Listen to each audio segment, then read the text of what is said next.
As a lesbian and the founder of Gays Against Groomers, I'm done with Pride because it's become a degenerate kink fest. It doesn't represent me at all. It doesn't represent the gays and lesbians I know, and they're shoving it down everyone's throats, especially children's. It's disgusting, and we're gonna take it back, whether they like it or not. I'm done with Pride because it's become an embarrassment. As a gay man, I want nothing to do with it because all it is now is a celebration of debauchery, indulgence in narcissism, victimhood, and grooming of kids who shouldn't be there in the first place. That's why I'm done with it, man. As a lesbian, I'm done with Pride because it's embarrassing. Have you been to one lately? That does not represent me, and I'm disgusted with it being pushed on children.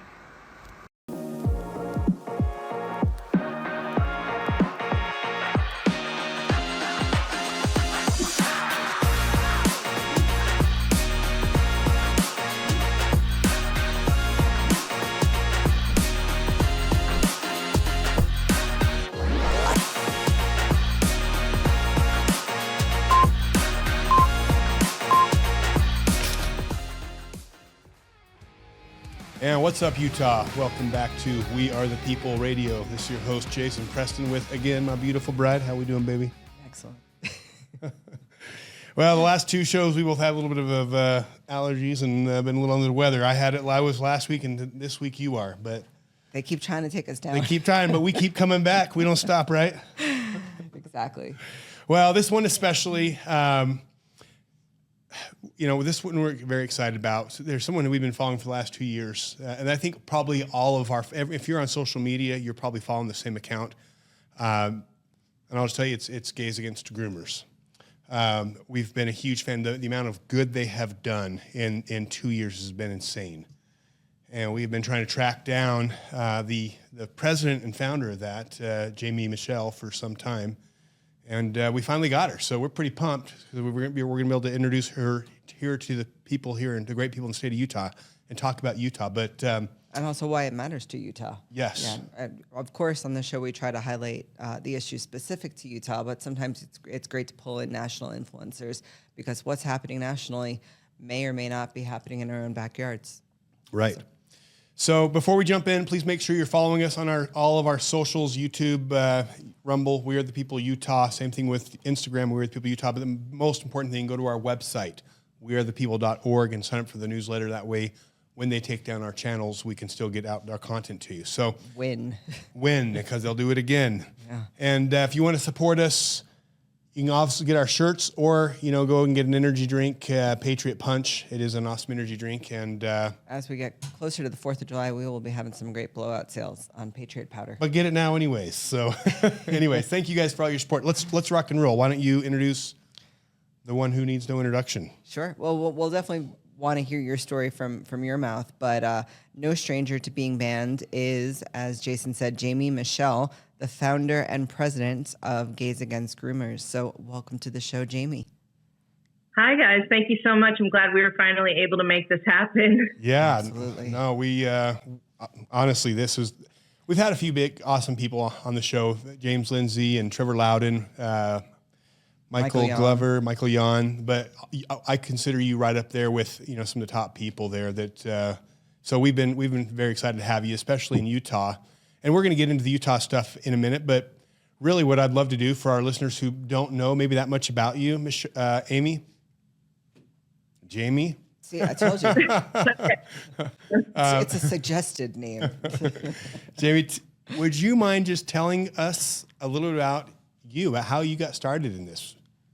Yeah, so my name is Jamiee Michell, founder and president of Gays Against Groomers. And the organization, as you had mentioned, is almost 2 years old. Our birthday is June 6th.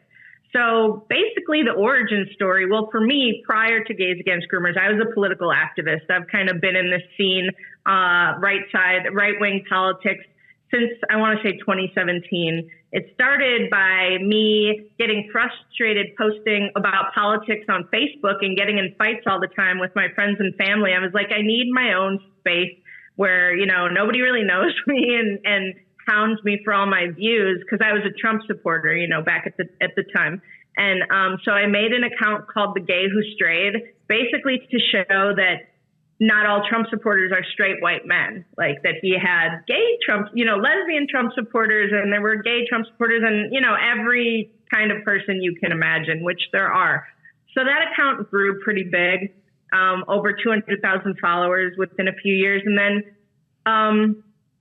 so I launched Gays Against Groomers in June of 2022. And around that time, I was just getting really sick of talking about politics and posting the same memes and news every day. I felt like I was speaking to an echo chamber. Nothing was changing. It didn't really matter what I was doing at that point. And so I was just really burnt out. So at that same time, I was seeing the influx of videos coming out, the drag shows for kids and the pornography in schools under the guise of LGBTQ books. And worst of all, in my opinion, is the drugs and surgeries these kids are being put on and having done to them, who believe, because they think, or they've been brainwashed to feel that they're trans. So as I was getting sick of posting about politics every day, I saw that really happening. And I was like, all the gay people and even trans people that I knew in my life were very much against what was happening, but there was no unified voice to speak out against it, and I knew that our voices could carry more weight and be more effective in this fight because, they can't just write us off as hateful, homophobic bigots, like they do with straight people, even though they do try. If you go to our Wikipedia page, it says we're an anti-LGBT organization. So long story short, that's how it got started. I asked a bunch of my friends if they wanted to join, and they said yes. And then it kind of just blew up very quickly. So I think it's pretty ironic that you started Gays Against Groomer right in the midst of the captured Pride Month of June. Yeah, exactly, right? And it's actually D-Day. June 6th. I didn't even realize when I was doing that. Yeah. And I didn't intentionally start it during Pride Month. It's just like, that's when I had the idea, maybe because, I was seeing more and more of it coming out around that time of year, even though now it doesn't even matter. Like Pride lasts the whole year, it feels like, and there's no end to the barrage of inappropriate behaviors and materials given to kids and performed for kids. So I saw a statistic somewhere, I don't know the exact number, but outside of Pride Month in general per year, it's in the double digits how many Pride specific or LGBTQ++ holidays or observances there are during the year. I think it's somewhere in the 20 or so range. I think it's more than that. I actually think it's more than that.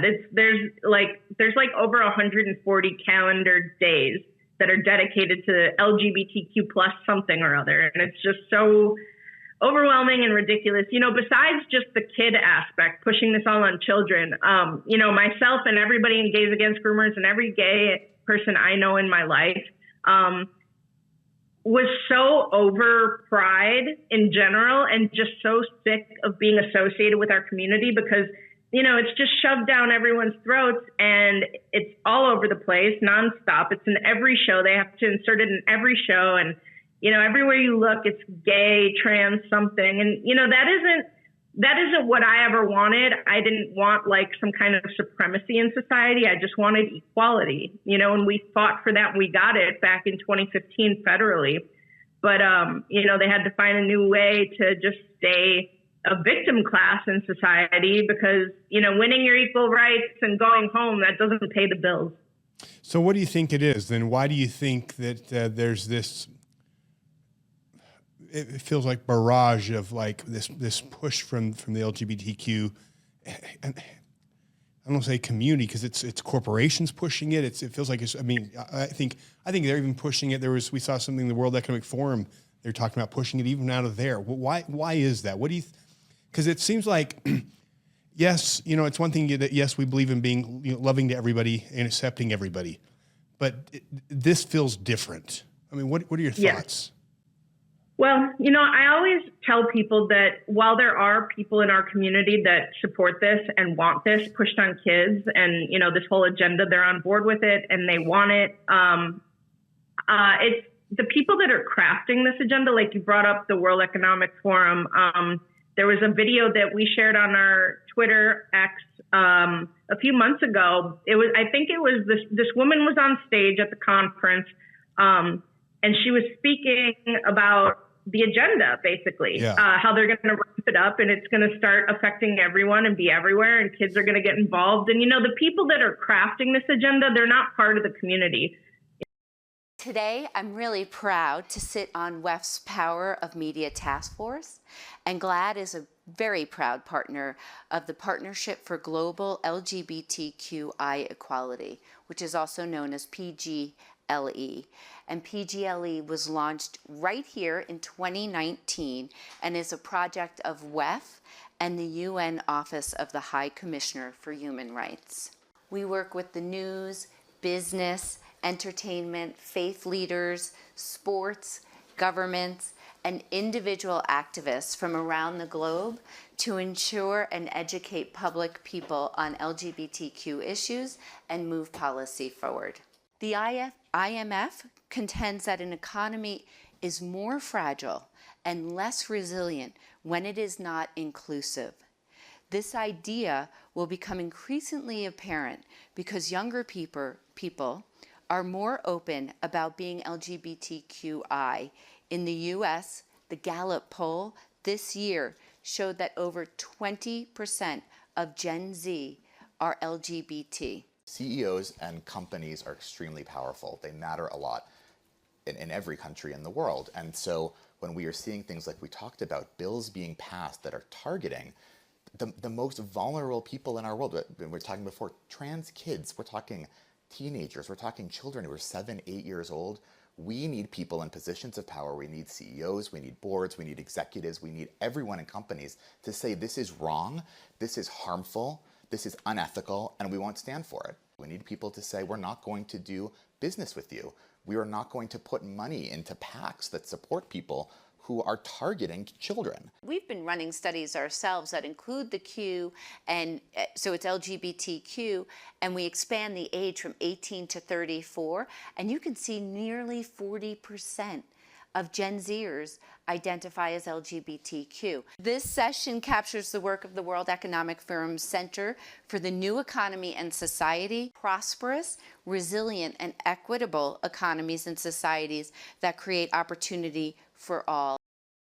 The medical establishment, the executives there, and the heads of corporations, they're not gay or trans for the most part. I mean, I would maybe one or two here and there, but the people that are pushing this and crafting the narrative and agenda are not in the community. And I always say that, they decided to use us, gays and lesbians, bisexuals, trans people, as a shield to push the agenda through, because it kind of shields them from pushback, because speaking out against it would make somebody a bigot. And that for many people is kryptonite, honestly, liberal women, liberal men, their biggest fear in life is being seen as homophobic or transphobic, and so even though I think deep down a lot of these people know that it's wrong, that this is not for children, they shouldn't be involved, they're scared to speak out. And so I feel like Gays Against Groomers filled a really important void there to show people that, hey, it's actually okay to speak out against this. Like, you're not anti-LGBTQ. You are a good person. It's a moral necessity to speak out against it. And, please do. And I think that's been really misconstrued here in Utah, because the idea of love thy neighbor has been taken to such an extreme that this whole LGBT push here locally, you see in a complete takeover. And you see that even outside of the month of June and those 140 plus or minus holidays, you're seeing the flag being waved in almost every community in Utah and Salt Lake, the most densely populated areas. But it's not because they have someone gay or trans in their household. It's because it's been this perversion of love thy neighbor. And then all of a sudden, if you're not inclusive to the community, you're then somehow that same bigot. So it's really become misconstrued here in Utah and almost a complete takeover. So, Jamiee, let me ask you this. We talked a little about Marxism, and one of my biggest concerns is when you look what's happening across the country, we are in a very clearly, if you understand Marxism, we are in a Marxist, what do they call it, a color revolution, but we are in a Marxist revolution where the end goal is to eradicate the middle class, just like they did in Russia and China and Cambodia and just most recently in Venezuela, in a top-down, bottom-up revolution where, again, you eliminate the middle class, you eliminate families, and usually you do it by stirring up the underbelly and making people from the bottom rise up to feel because they're resentful of the middle class. Tell me your thoughts on Marxism, and do you see a tie, or do you see the LGBTQ movement being used as a Marxist tool to accomplish this? What are your thoughts on that? Yeah, I definitely think that is a factor for sure. Their goal is very similar to the Marxist agenda, which is to destroy the family, to disrupt society, to basically turn everything upside down that you once knew, and societal norms just completely flipped to cause chaos. I do believe that there are great similarities between what we see with the LGBTQ plus movement, with like the Black Lives Matter movement or the COVID vaccine and lockdown, push. They all have a very aligned goal and mission. And I think that, yes, I believe that they are making, minority people, same as with Black Lives Matter, to feel like they are somehow a victim and they need justice and they're being mistreated in this country, when the truth is, we are all equal and we have all of our rights. So, I think that the push to involve children is a very dark path that it has chosen to go down. I think that comes with kind of just destroying the family as well. Putting a wedge between children and their parents. They are trying to take away all parental rights in this country, and I'm sure you guys are having a battle out there in Utah with it as well. I see a lot of similarities, and I think that the people who came up with queer theory back in the day, decades and decades ago, were Marxists, as well as pedophiles, and maybe there's there's a lot to explore there as well, but definitely it's part of it. Well, it's funny you bring up the children. Actually, I shouldn't say funny, because it's really, none of this is a laughing matter. But here in Utah, right, within the last month or so, we've been seeing, I think it's going on nationally, but we've seen this push towards furries in school. And there was a big protest that we covered on this show down in Payson, where some of the kids just got fed up with the furries that were in the school. They were scratching them. They were spraying Febreze in their face. They're getting pretty violent for, just this oppressed class. And I'm not even touching on the way the media misconstrued these furries as being the victims of it all. But do you think that as of now, it's not even enough to be LGBTQ or even just gay now growing up as a kid? Oh, yeah. It's almost like they need to take it to the next level. It's not cool enough or not oppressed enough to be gay anymore, or even be trans. Now you have to just be an animal. So where are we heading with this? It's truly crazy, and they try and add more letters onto the LGBT acronym. I am a proponent of just LGB without the T, and cut it off there. But, that's a personal opinion. But it used to be, just gays and lesbians, and then it became LGB and T, and then it became a million other letters. And I think there's a number in there too. And it's just, I know for sure, my fiance has a 16-year-old, 15-year-old sister. And she has told us that in school, there's a lot of peer pressure to be part of this subgroup, identifying as gay or trans, more so, trans, being gender nonconforming and identify as non-binary or trans. But I mean, the animal thing is just totally wild. I don't even know what to make of that. I think that there's just a serious mental health issue. These kids are going through a lot, and being, I think technology plays a huge role in it. But yeah, that's worrisome. But I wanted to, we shared that student walkout and protest from Utah, and that was amazing to see. These kids they've had enough. They understand that this is very disturbing and not right. So I'm glad to see them stepping up and speaking out, because maybe, even though they were painted as the bad guys, if enough of them do it and they're just like, whoa, this is out of control, I think things will reel back in, hopefully. Yeah. And while I think sometimes they're just seeking attention and it might be a mental health issue, I think all of this, in my opinion, is heading towards the gateway towards normalizing pedophilia. Once you have masks and costumes, it opens the door for who knows what kind of person that lingers underneath it, looking to prey on children. Well, and I also say, if you really believe a child can consent to something as serious as permanently altering their body, something that is going to affect them literally their entire life. I mean, what can't they consent to at that point? I definitely think that, introducing kids to these sexualized shows and material in schools obviously is to break down that barrier and normalize pedophilia and let actual predators, it's kind of opening the door wide open for these actual predators and pedophiles to gain access to children. And I don't think that's unintentional. I think that's part of it. I think that's probably one of the largest motivators behind this whole movement of, transing children and sexualizing them is to normalize and include pedophilia into society. And we're here to never let that happen. They will never attach a P to our acronym. We will fight tooth and nail against that, and we won't let it happen. Yeah, I find it so frustrating because when you understand Marxism, when you understand where this is going, it's such a dark movement. There's so much darkness to it, and yet, but yet it's cloaked in love. It's cloaked in this false this is how we show love. This is how it's cloaked in tolerance and diversity and inclusion. So they try to cloak it in something beautiful when in reality there's something very sinister and dark that is being pushed, through it. I want to shift gears a little bit here and talk about Utah. Like you mentioned the John Crist video. I want to play this for you because, it's fascinating because Utah is a state that's traditionally extremely conservative, right? I mean, it's a state that predominantly Church of Jesus Christ Latter-day Saints, and part of their doctrine is that the Constitution is inspired by God and that the family is ordained of God.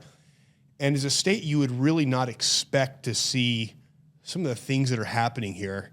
And John Crist, the comedian, came out here last June, and he shared this. I want to actually play this for you, and I want to get your thoughts on this. Yo, I've been walking around Salt Lake for like an afternoon. This city literally cannot get enough of Pride Month. Just literally drinking out of a fire hose. And I was thinking to myself, has any city waved the white flag quicker and surrendered easier than Salt Lake City?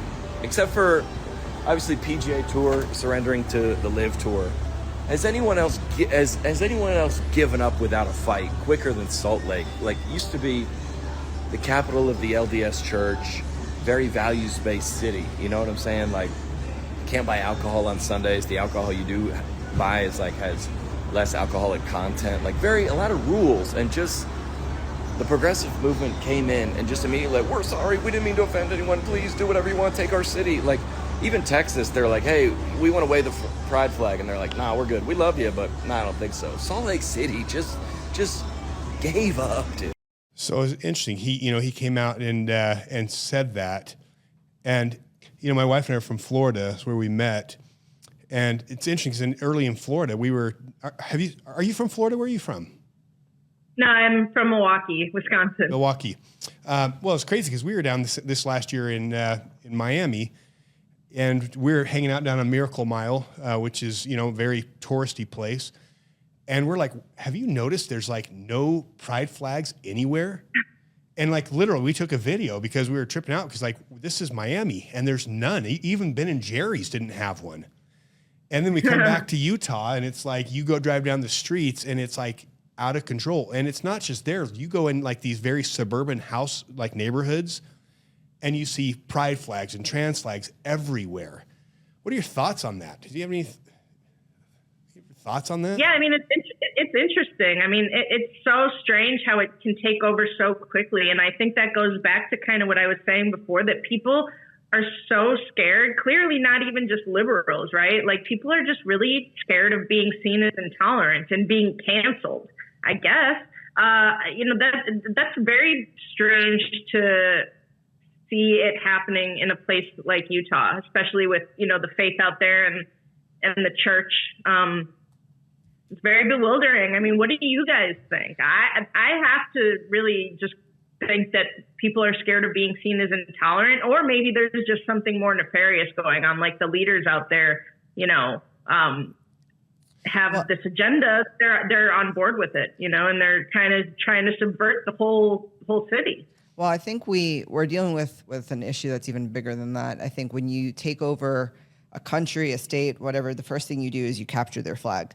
And we're seeing that in Utah, not only with the pride flag, but also with our own state flag. Yeah. And that's something we went through last year with our legislators, taking a beautiful historic flag and essentially legislating a new horrible one. You're in graphic design. If we could throw up the graphic of what our new state flag looks like, it looks like something that a fifth grader would have drawn with like an archaic computer, essentially erasing our state's history here, and the pioneer history, because it's racist, not inclusive enough. So I think not only the pride flag and its presence here, but also the symbolism of taking over a flag and having that flag represent or supposedly represent the people of the state, of the culture, of the community. So I think it's actually a symptom of something much greater and much more nefarious.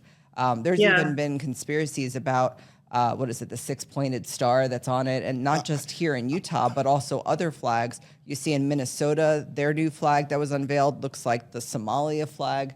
So I just was going to say that on Twitter, actually, I saw, or on Instagram or something, I saw the new flag, right? And I was like, this literally, for Minnesota, I was like, this literally looks like the Somali flag, right? Well, it's so crazy. Flag. One of the things James Lindsay says is he says you do not change your flag in the middle of a revolution, unless it's part of it. I mean, this is the worst time to be when they're tearing down statues, when the culture is like literally under attack in this country, and literally we're falling apart. That is not the time to go change your flag. No. That is the time to stick to. Let's go back to where we came from. Let's get grounded in our foundation. Not let's change the flag. But I think there's more to it than that. And I'll put this graph on the screen. This is a picture of the United States of America and the percentage of gender dysphoria. And this is where I'm alarmed, is when you see Utah, this families-driven, family culture, family-driven state, having one of the highest shifts in gender dysphoria in the entire country. And then I'm going to play this video of some, we were at one of the Utah Pride Festival, and we interviewed just a couple of people just getting their thoughts on things. And listen to what this guy says about Utah. It's great out here. Do you think it was going to be more debauchery or less, or what did you think? What were you expecting? Utah goes big for Pride because I think it's like Seattle and Utah are like actually the two big like gay capitals. Well, yeah, why is that? Why is Utah part of that capital? Because they got the LDS Church. You got two contrasts. You got a really religious state, and you're gonna have a whole bunch of rebellious. So you're gonna get both worlds. So it's like, so there's something here, and then again you start to look what's going on in this. It should be a sleepy conservative state, and then you look at the governor. Yeah. And this is where you start to look at leadership. Do we have a leadership problem in Utah? And I almost want to play the Tucker interview. And we know this because Utah State Legislature just passed a bill banning men from competing in women's sports because men, it turns out, are not women. But Spencer Cox disagrees. He vetoed that bill. Fortunately, 2/3 of the legislature overrode Spencer Cox's veto and finally got the bill passed. This has been going on for a long time in the state of Utah. Spencer Cox previously threatened to veto a proposed ban on gender transition surgeries for minors, which, once again, most people in Utah say they don't want. So here you have a perfectly normal state filled with perfectly happy, normal people, somehow run by a low-IQ weekend MSNBC anchor. So, and then, of course, you've got him talking to kids using his pronouns, introducing himself as he, him. Tell us your thoughts. I mean, this is a Republican governor. What are your thoughts? He's a Republican? Yeah. That's crazy. Crazy. Yeah, right. Time article Quoting says, Time article does an article on him, America's governor who's not afraid to be woke. And he's the governor of Utah. What are your thoughts on that? My initial thought is that he's paid off, obviously, by, some group or person, maybe a Soros guy. I don't know. That's bizarre. It makes me wonder how he ever got elected in a place like that. If he got elected not being this way, like he hid that during his campaign and then it all came out after once he's already in office. But that's really disturbing. Using pronouns around kids as a Republican governor, I don't know if I've heard of that one before, but it's a problem for sure. And I hope that people out there are waking up to this and they're aware of what he's doing. No, they're not. No. Because here's the challenge, Jamiee, is the local media here, the conservative media runs cover for our politicians. Yeah. So like when we had the furry incident where the kids were protesting the furries, you'd think the conservative media would say, hey, look at these great kids standing up and defending, against the furries. But the conservative media sided with the furries and said these kids are that the kids protesting are troublemakers. That's crazy. So the conservative media, their MO here is keep the people asleep, because if the people are asleep and they don't see all these things the governor's doing, then again, what does the media do? The conservative media here, most of the writers all use their pronouns, but their whole thing is they're pushing, let's be loving, let's be tolerant, and look how loving and disagree, and let's disagree better and let's get along. So they just push this whole narrative of we need to get along, we need to be loving, we need people to feel welcome here. So to our listeners and the people here in Utah, as Gays Against, leader and president of Gays Against Groomers, what would you say to the people here in Utah? I would say what I always say, and that, you got to push back. Like, this isn't right, and it doesn't make you a bigot to not be okay with any of this. Children are innocent for such a short time, and they are under attack from all angles right now. I mean, they're failing in school because they're focused on, dressing up as animals instead. And their teachers are more interested in shoving gender ideology down their throats. And I would say that parents, you need to be very involved. You need to start going to school board meetings. It really, all change happens locally. And that means, school to school, town to town, not even, state by state. I mean, really as small as you can go, just be involved. And don't be afraid to speak out. And I want to let people know also that we do have a chapter in Utah. And if you ever want us to come and be your backup, and give a speech as well, or show up somewhere with you, we would be happy to do that. Because like I said, with starting Gays Against Groomers, I consider us your biggest allies, parents' biggest allies in this fight, because we like to be your voice, your backup to your voice. So, and let people know to their faces that actually, these parents aren't hateful. They just want to protect their children, and that's what we want to do too. What would you say to the average, Christian LDS person out here who says, I really want to be seen as welcoming and loving and loving to people, and that's why I want to fly the flag, and that's why, what would you say to those people?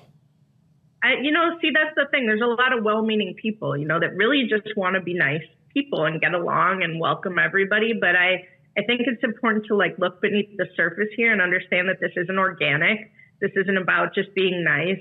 This is about, a radical takeover of society and corrupting children, more than just children, just, flipping society on its head. And I don't think that it's nice to let that happen. It's not the right thing to let that happen. Being nice, there has to be, it's not a call to be mean to certain people, but it's just, stand up for what you believe. And don't let anybody make you feel like you're a bad person because you want to say no to certain things, or just you're not on board with everything being pushed right now. Well, it's interesting. It's an election year, and our governor, who you just heard about, is being primaried by a good friend and a true conservative. And one of the key issues that's been driving this election season has been social issues, much more so than some of the political issues. And our governor has been touting this initiative called Disagree Better. And when you think about all the things facing our states right now, the border, the economy, the invasion happening even here in Utah, of all the things to campaign on to disagree better.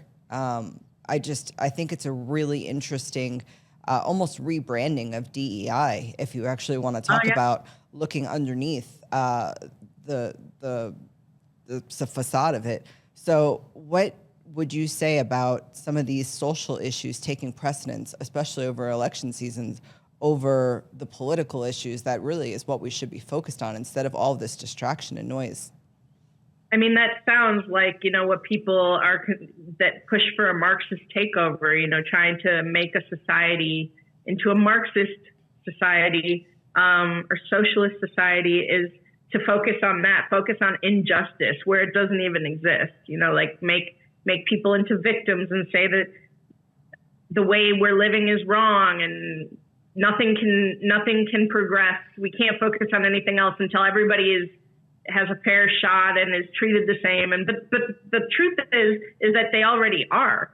So, I mean, that just sounds like a very communist type approach. And I wouldn't let him get away with that. This is all very disturbing to me to find out that this is a Republican doing this. I gotta be honest. As a Republican state. Go ahead. Then it goes even further than that, because this Disagree Better initiative is now being touted as well by the church as of this last week or two. So it's a new parenting toolkit which teaches kids to disagree better during the election season. So now you have this intermingling of the church now campaigning with our Republican governor. I'm going to be honest. It sounds like there's a lot of money behind the scenes being, passed around between these groups. And I think you'd find a lot of corruption there if anybody was able to really dig into that. But you guys have a battle ahead of you. That's for sure. That's a little crazy. But it starts with waking people up. And I want to get your thoughts. I'm sorry. Go ahead. No, that's it. I want to get your thoughts on one other thing before we wrap up. When you started really getting into the Black Lives Matter movement, and when you start to see these protests, the Palestine protest, and the protests with the LGBTQ, one of the things, the common thread I see beneath all of these is decolonization. This call for decolonization, and it's the same people tearing down statues. Are you familiar with that term, decolonization? I am, yes. Okay. Share your thoughts on what that is and if that's concerning to you.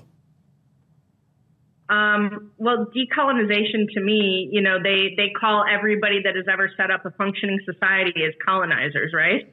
And it's just, to me, another call. I don't even think these people really know what they're saying when they say, decolonize this, decolonize that. It just means tear it down. Right. They don't like the way it is. They just want to tear it down. And who knows they want to build it up in their own version, which is, of course, like a communist utopia, which, of course, will never work, that leads to death and starvation and misery.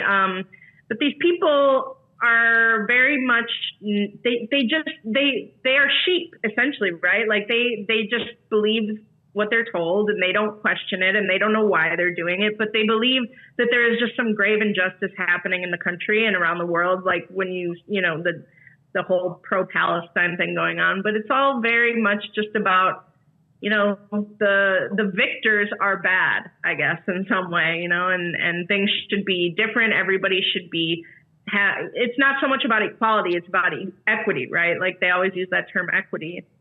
So it's not even just an equal starting place, it's an equal ending place, which is very dangerous. Yeah.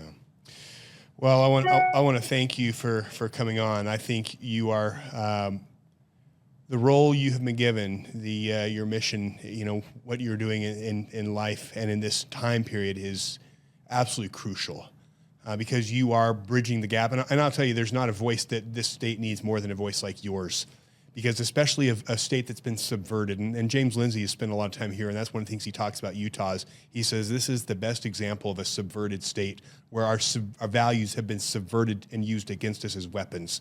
Exactly. That's exactly what's happened there. The well-intentioned people of Utah, with their love that they have in their community, it's being exploited. Yes. And I don't even know. I don't think that the majority of people might not even see that. The leaders of the church who are on board with this new program that the governor and state is pushing during the campaign, they know what's going on. They know what they're doing. They know they're manipulating these well-meaning people who really just think that they're doing the right thing by loving everybody and being super open. But sometimes, you know, there has to be a breaking point here. And I think involving children is something that everybody needs to understand is wrong.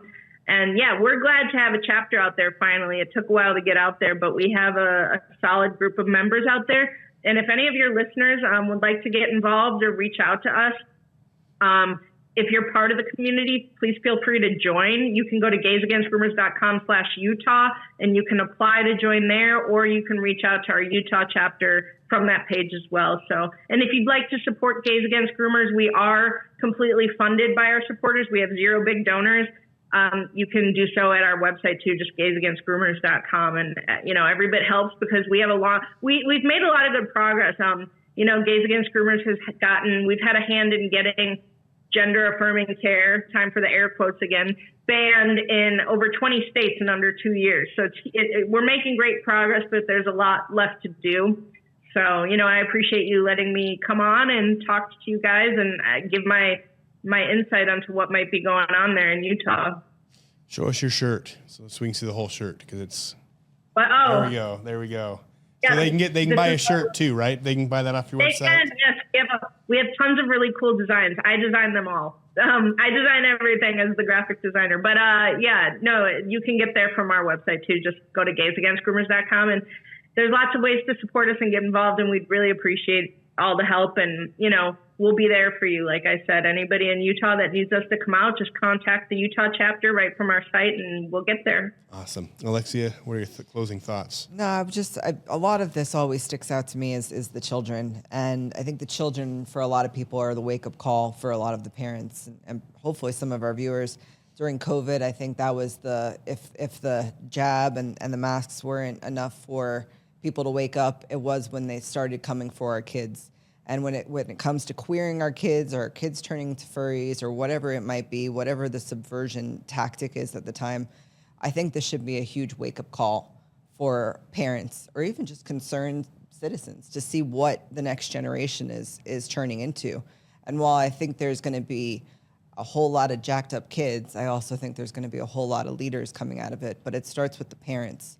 So there's a lot that you can do as a parent now, as your eyes are open to this, that we can push back against all of this narrative, whether it's disagreeing better or loving thy neighbor. We need to take back what that really means and take it back to the biblical sense and not into this misconstrued subversion of something that's really genuinely beautiful.